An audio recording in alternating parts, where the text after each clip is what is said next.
DiscerningHearts.com, in cooperation with the Oblates of the Virgin Mary, presents A Sister of St. Thérèse, Servant of God Léonie Martin, Bearer of Hope, with Father Timothy Gallagher.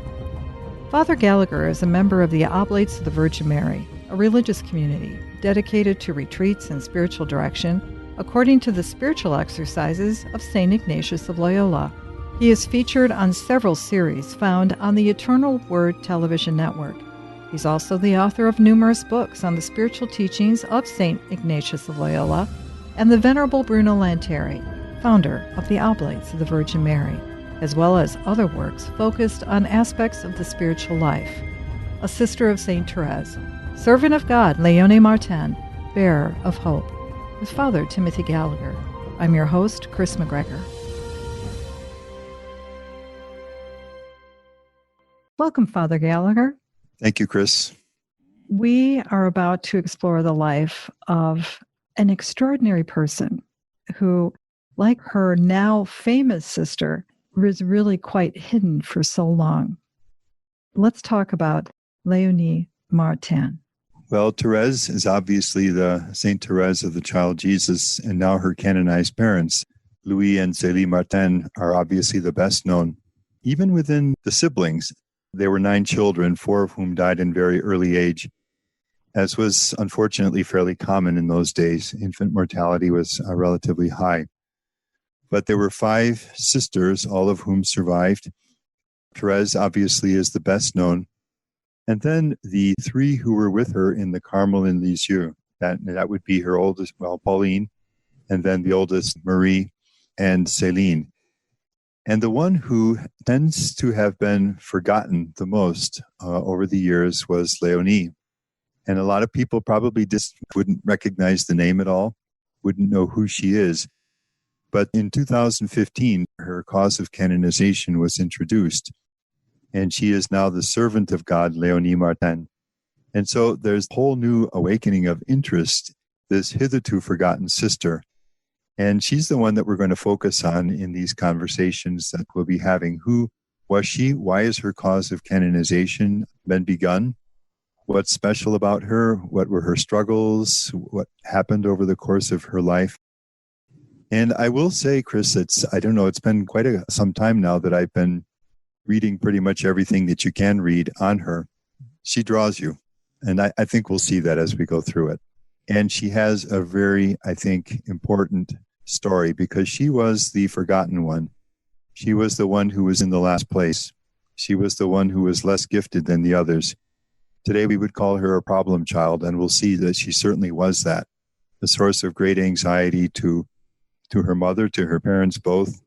Disruption in the family for all the years of her infancy and to her teenage years.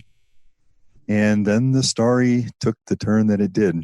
But I don't want to anticipate anything. I think we'll just let it unfold chronologically.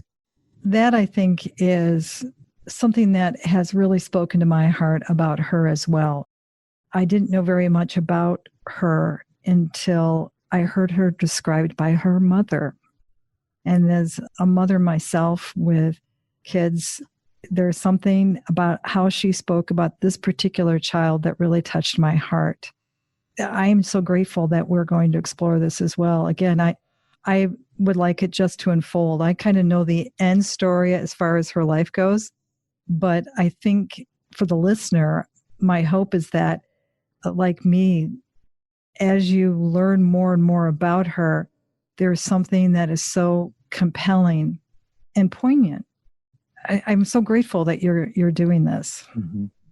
Well, I'm really happy to do it. And what we'll see is that until her mother's death, and Saint Zélie dies when Léonie is 14.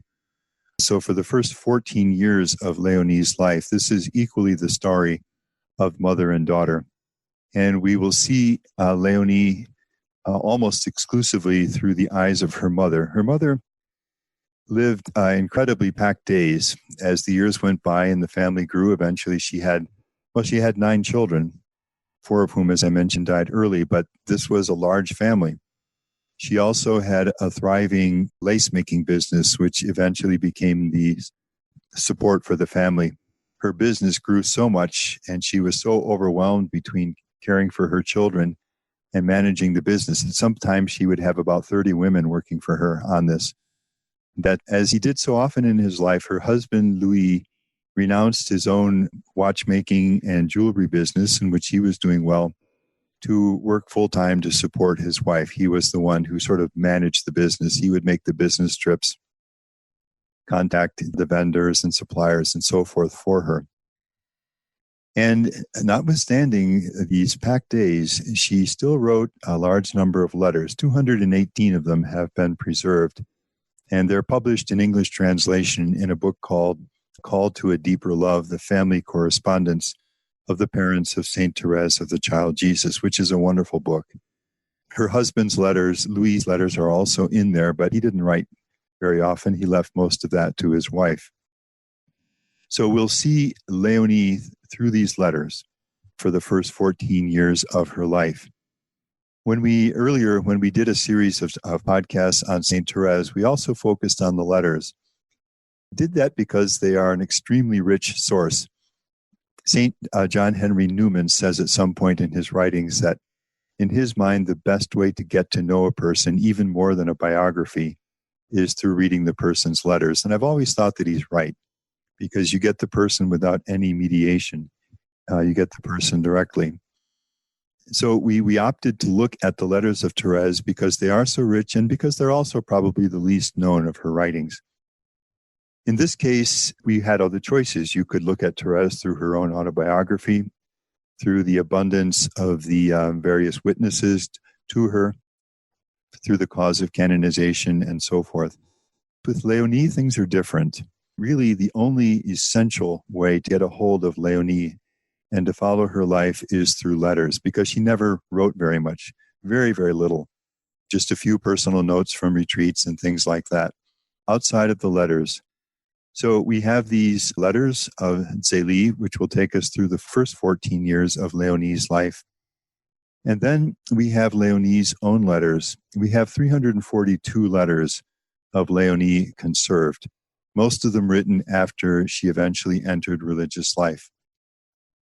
And we have almost 2,000 letters written to her by her sisters, something like 1,800 letters. There are reasons why that correspondence was so abundant, which we'll see when the appropriate time comes. But that's just to explain the methodology that we'll use here. So let's dive right into the letters. And this first letter is written when Léonie is 7 months old. And it's our first reference to her. This is a letter that Zélie writes to her brother Isidore. These early letters are generally written to either her brother Isidore, who was 10 years younger than she. Zélie was one of three. Her older sister, Élise, who became a visitation sister and would have a great impact on Léonie. And then 3 years later, Zélie was born, and the two sisters were very close. They had a very difficult upbringing, and it brought them very close together. And then 10 years after Zélie, their youngest brother, Isidore, was born. Isidore would have a significant role in Thérèse's life later on. He was a major figure in this whole saga of the Martin family. He married his wife, Céline. A very warm bond of affection quickly developed between Zélie and her sister-in-law, Céline, her brother Isidore's wife. And so the letters that we'll look at this stage are written either to Isidore, her brother, or to Isidore's wife, Céline.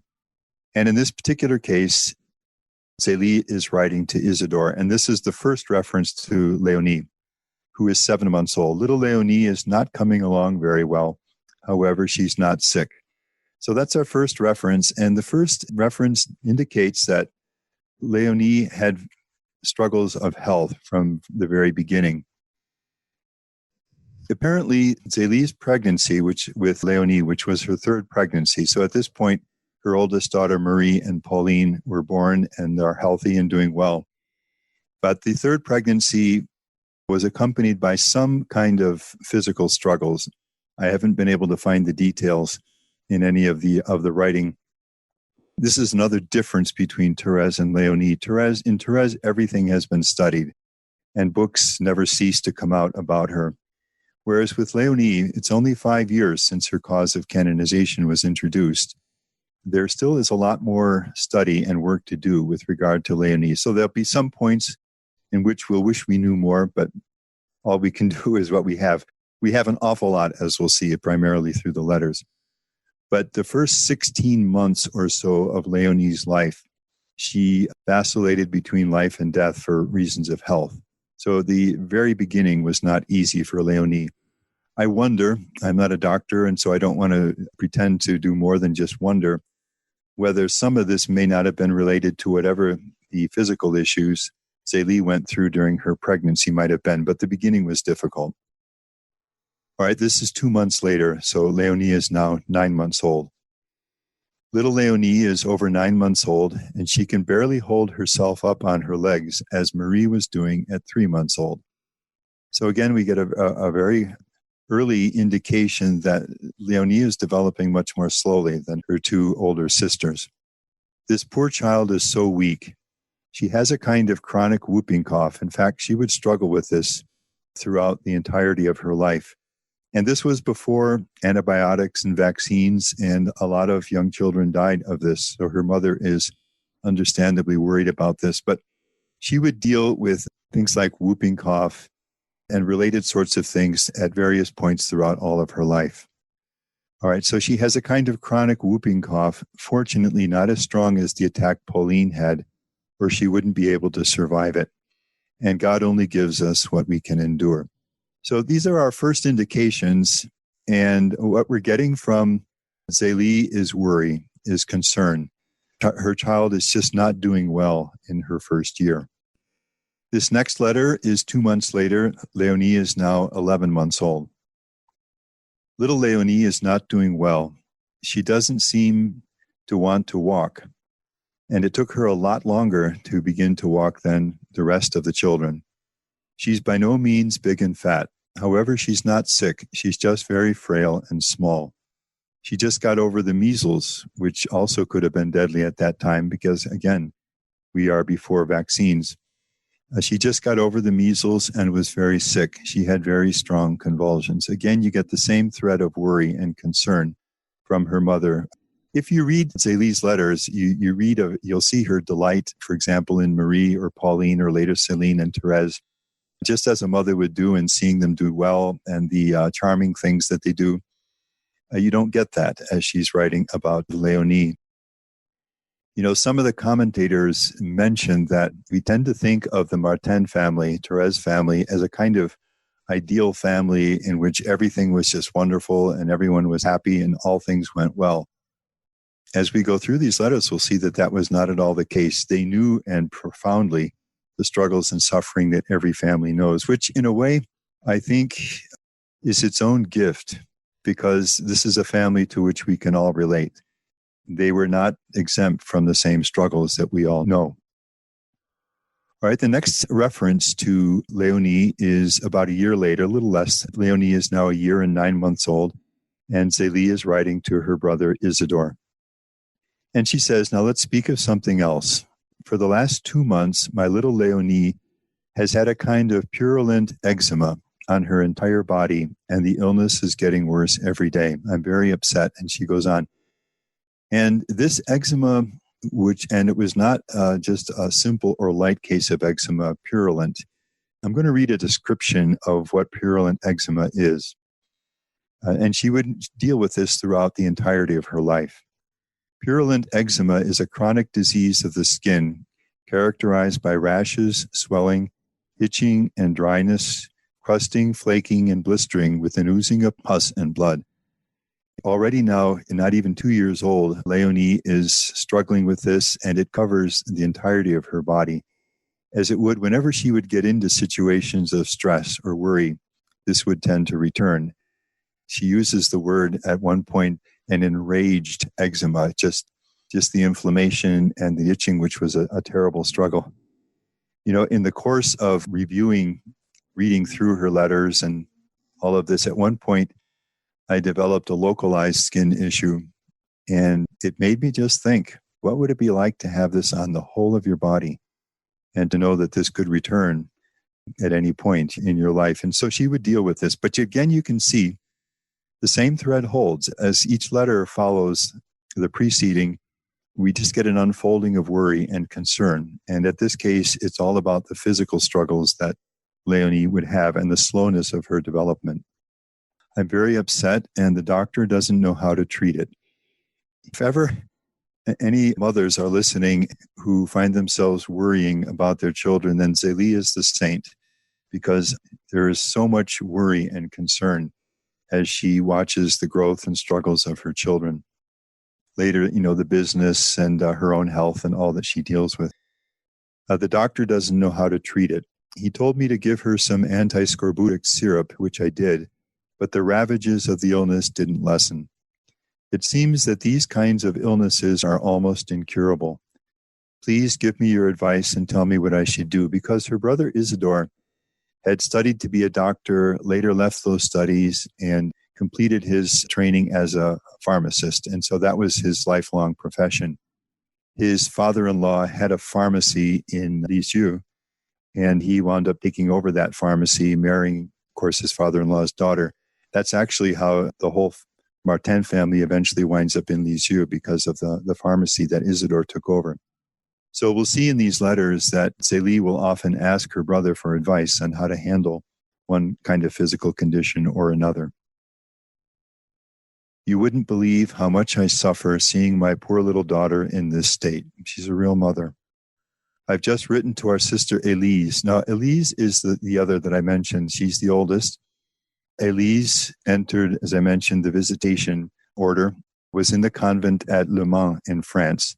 And that too will be a key place in the life of Léonie. Élise, or in religious life known as Sister Marie d'Aucité, Sister, I guess you'd say Mary, Dorothy in English, would always be a key player in her life. Both Zélie and her younger brother Isidore looked to their oldest sister, Sister Marie d'Aucité, as she was kind of the saint in the family, and she was really a wonderful woman and religious, and the wisdom figure.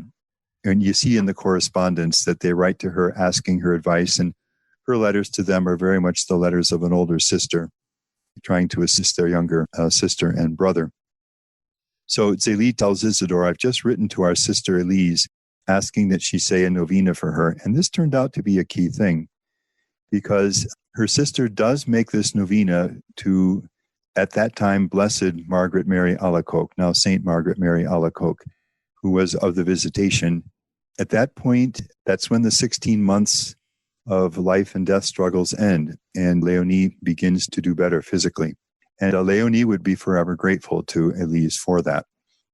All right, I've just written to our sister Élise asking that she say a novena for her. Then she says to Isidore, I'm not asking you for your prayers. I don't have enough confidence in you. Because at this point, Isidore was not all that strong in his faith.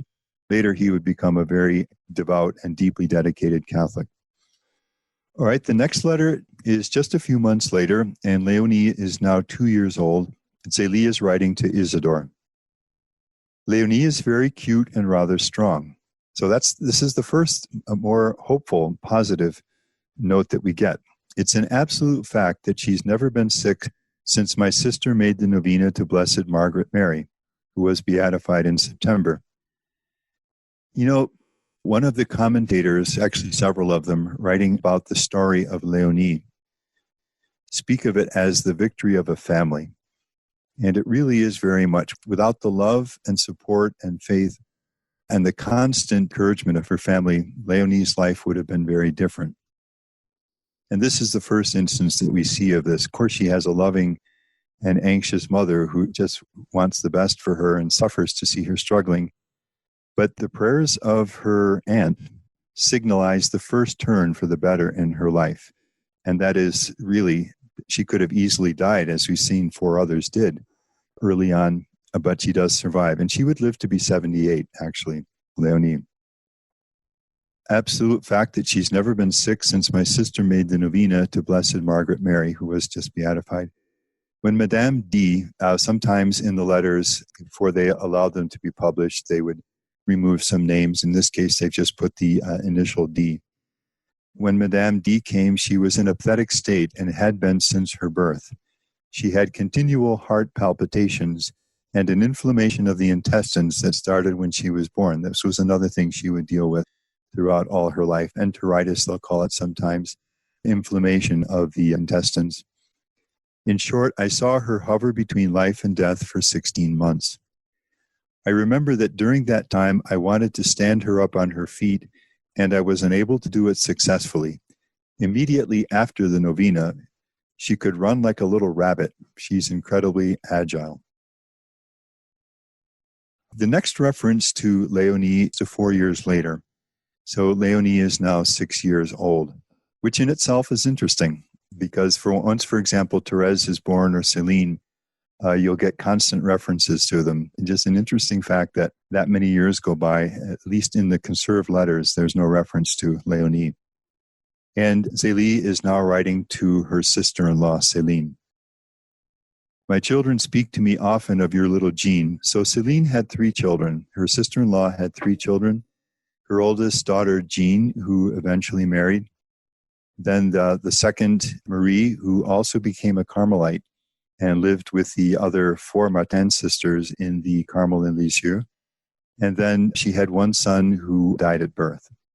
In both families, both the Martin family and then the family of her brother, the Guérin family, it was the male children who didn't survive. And that's why we have essentially, except for the husbands in both cases, these are families of wives and daughters because the male children didn't survive. So my children speak to me often of your little Jean, and they ask me if she's coming back soon.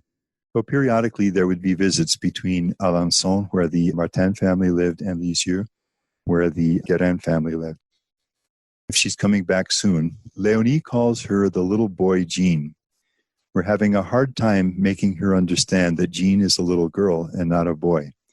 She understands things so slowly, but she's always been sickly, and I hope she'll develop later on. And so we get another window early on into Léonie's life that she was not only physically very frail, but she was intellectually very slow. She struggled throughout her life. We'll see her studies were always difficult for her, and she never did very well in them. Just one little insight into this. When later Thérèse's cause of canonization is underway and the sisters are being asked to give their witness and so on, her sisters write to Léonie and they remind her clearly, don't write anything without letting somebody review your French before it goes out. Intellectually, she was never very gifted.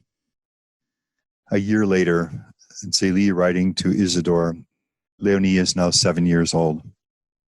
Now Léonie has had a problem with her eyes for almost 2 years. So here's another physical issue, 2 years.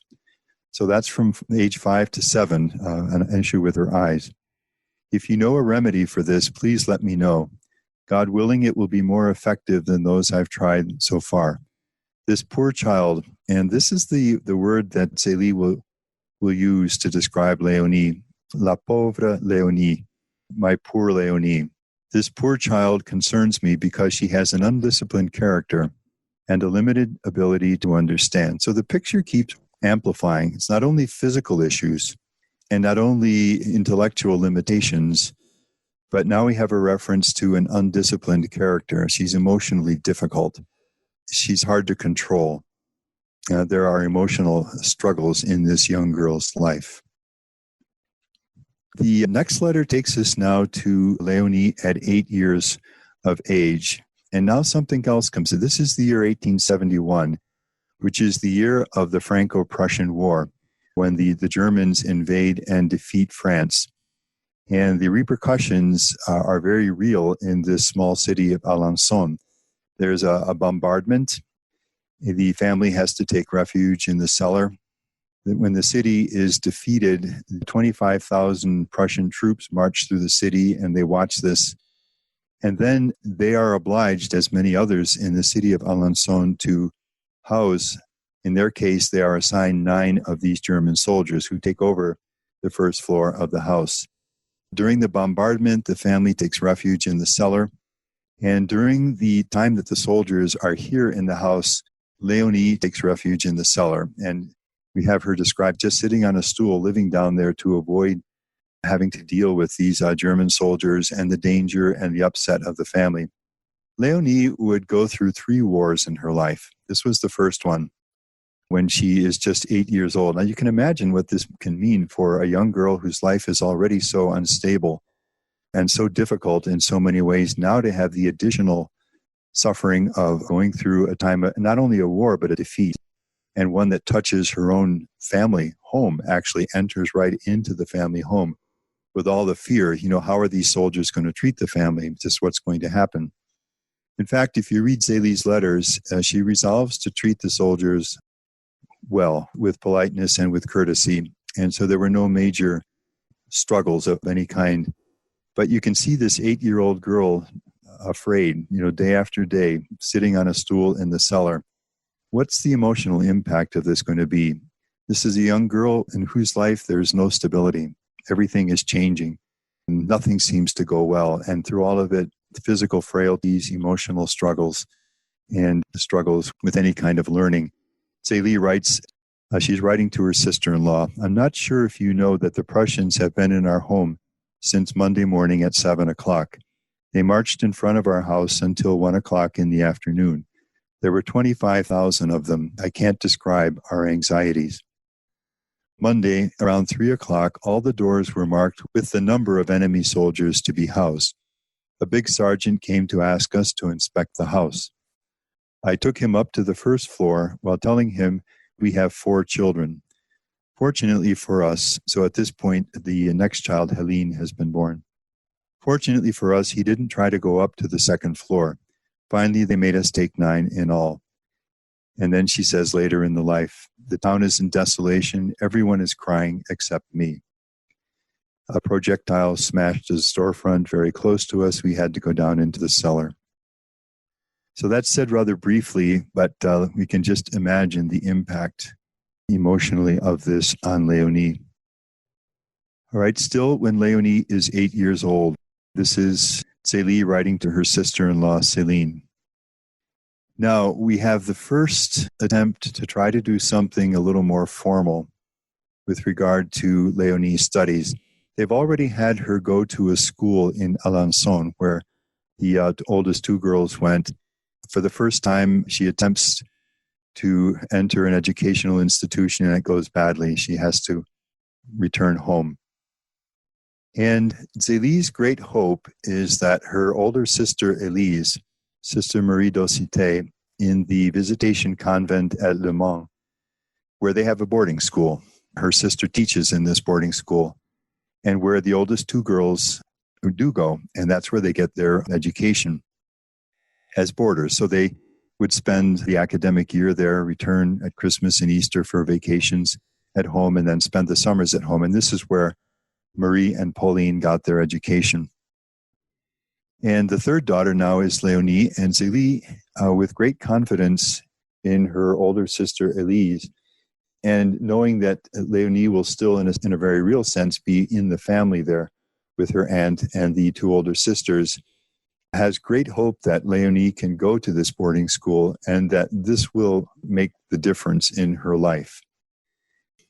So she writes to her sister-in-law, "I told my sister," so that's Élise, "about my problem regarding Léonie's studies. She thought about it and said, I have to try. She found the Mother Superior and asked to take the little girl and look after her until the vacation. So Léonie has been at the Visitation Monastery for several days with her sisters.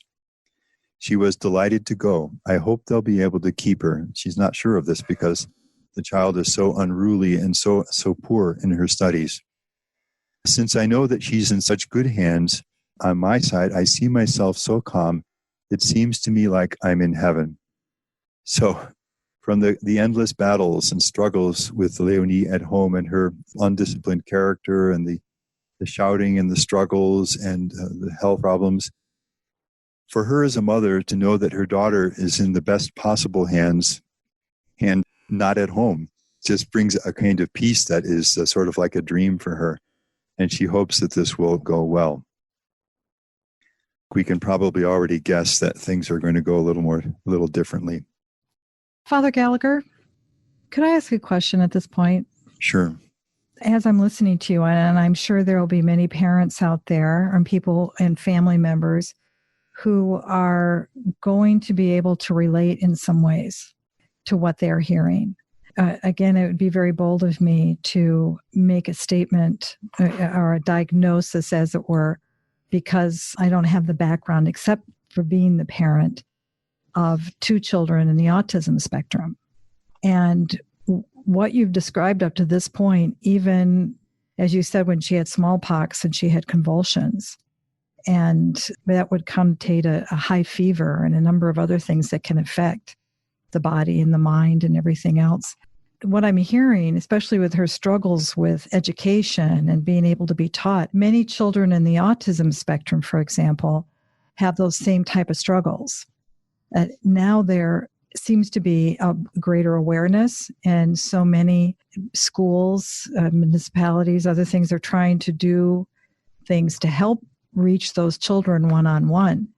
But they appeared, before they had an adapted education, to be not very bright. It's a language disorder. It's very difficult to write. It's hard to speak in sentences that are familiar with people that they rather speak in statements. Again, it'd be bold of me to say that she had something in the autism spectrum or even Asperger's syndrome or anything like that. Boy, but it sure sounds as though those types of struggles, we can understand that. When the soldiers would come into the home, the sound of men's voices, the sounds of things that are happening would be such a struggle that for a child in the spectrum, all they want to do is escape and hide. They get very focused, and they have to shut it out because there are no filters. And it can be very much a struggle. So a lot of what she seems to be experiencing, many family members are going to be able to say, wow, I can relate to that. Even the disruption in behavior and the responses to things, trying to go to church, for example, to sit quiet and don't say something inappropriate is a struggle. It kind of just pings my heart. I hope you don't mind me interjecting all of this, but in the hopes of, Zélie, can you help me? Is there a hope? I mean, just what you just said in that last letter, that's what so many people are experiencing in the love for that child. And their hopes that something can help them. Maybe I'm not capable. Maybe someone else can.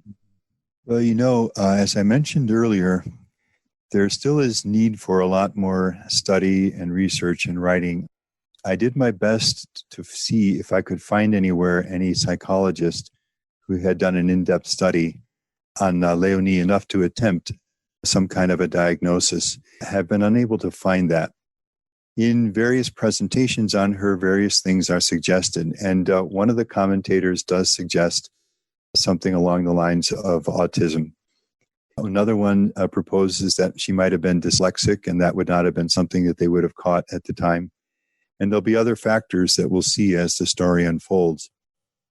But I would just say this, if it's true that she does have a condition somewhere along the autistic spectrum, then this is an incredibly hopeful story. Because, again, I don't want to anticipate, but one of the most powerful things, and this is one of the reasons why there is such an interest in Léonie today, is because she witnesses to the fact that with faith and with the proper support from and love and encouragement from a family and others, more growth and fruitfulness is possible than one would ever dare to imagine early on in the person's life. We'll see this in Zélie, where she'll say, I'm just hoping against hope, using that biblical phrase, because she doesn't see any reason for hope, although she never lost hope. The Léonie's story is an amazing story of the potentialities for growth, far beyond what we might deem possible when we look at the struggles of a child. If, in fact, Léonie did share something of the condition of autism, it's beyond me to decide that. All I can do is relate what is out there thus far in the research on her, and probably people, as you're saying, who have dealt directly with that, may be the best ones to judge. It's very interesting, the parallels that you've described. Yeah, and even if the day were to come and that diagnosis is not necessarily one that is attributed to her, the struggles, the experience, the reactions, that I think is what makes it so relatable. I think the importance of Zélie, for example, in the lives of those who may be saying and experiencing the same things that she has said. We're not alone. That you're not alone, and that here is someone who is speaking in your voice as well, whether it's female or male. Mother, father, grandmother, grandfather, aunts, uncles. As you're reading these letters, it's heart-piercing to hear how the openness of the family, well, maybe I can help, and even the prayers of the saints. That extraordinary message of hope in what prayer can offer, that united prayer, that novena that was said. There's so many layers to this incredible family and what they have to offer the world. It's kind of breathtaking, isn't it? Mm. As we were saying earlier, and as is very evident as you go through this was a mother who had a very difficult task as a mother and became a saint. Now, sanctity is not excluded from a family because of these kinds of struggles. And what's striking is, we are reading the letters of a canonized saint about a servant of God, her daughter. Mm. It's just an amazing thing. If I could add this, just that point is so important because Zélie didn't write as much about Thérèse, because Thérèse was so much younger. And so there was the writings of her and those little snippets we've glommed onto with all our might because they're so important to us. And yet we have more about this child.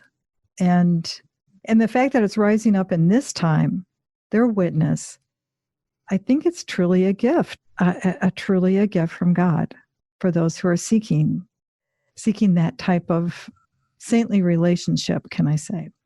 Well, we're still very, very much at the beginning of the story, and a lot more will unfold as we go along, but it really is a powerful story of hope, just a wonderful story of hope that you cannot read or go through the life of Léonie without saying there is no human condition, physical, emotional, academic, wartime, whatever it is, which closes the door to sanctity. What it's really saying is, it's every one of us. Every one of us has the conditions that we need to become holy, as this mother did and this child eventually would do in her life. You've been listening to A Sister of Saint Thérèse, Servant of God Léonie Martin, Bearer of Hope, with Father Timothy Gallagher. To hear and or to download this episode, along with hundreds of other spiritual formation programs, visit discerninghearts.com, or you can find it on the Discerning Hearts free app. This has been a production of Discerning Hearts in cooperation with the Oblates of the Virgin Mary. We hope that if this has been helpful for you, that you will first pray for our mission, and if you feel it's worthy, consider a charitable donation, which is fully tax deductible, to help support our efforts. But most of all, we hope that you will tell a friend about discerninghearts.com and join us next time for A Sister of Saint Thérèse, Servant of God Léonie Martin, Bearer of Hope, with Father Timothy Gallagher.